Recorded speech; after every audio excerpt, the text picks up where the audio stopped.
When I think about God's heart for the world, I think about my wife and our marriage, and really over the last 10 years, as I've fallen in love with her, I've began to love some of the things that she loves, and I've taken on the things that sort of orbit her heart. They've began to be the things that orbit my heart.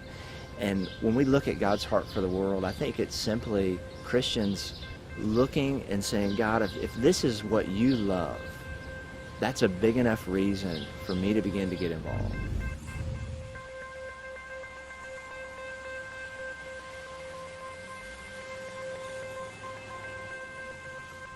For those coming out of a short-term mission experience, a Perspectives in the World Christian Movement course, or something like that, a lot of times we're just asking our questions, where do I go next?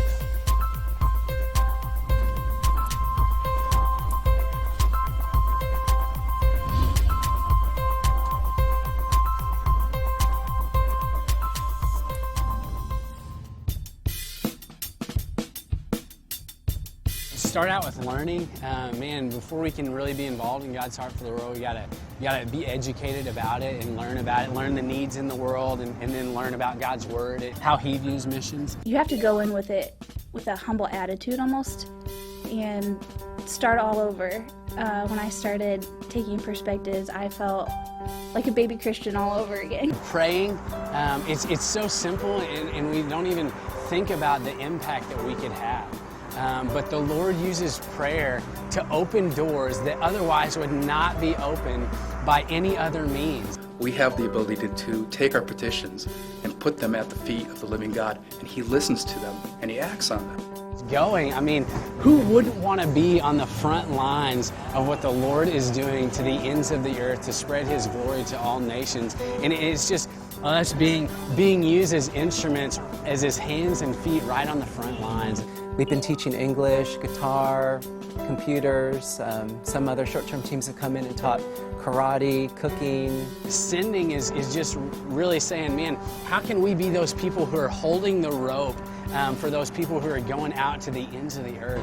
Sending care packages, or even just writing letters. You feel as if you're there. I mean, you're not just on the periphery of giving money or seeing them every 4 years. Welcoming Internationals is just kind of taking advantage of the doors that the Lord has opened to just really reach the nations that are even right here.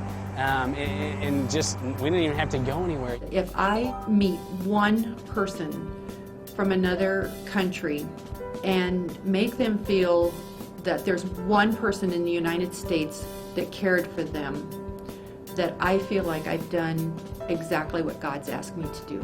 Mobilizing is just this idea of giving people a bigger vision to live their lives for, and really helping them to understand what God's heart is, so that they can kind of see what His heart is, what He's working for, and they can be working for that same thing themselves. We're called to go and make Him known among the nations, and so mobilization is a way that we can unleash that in people.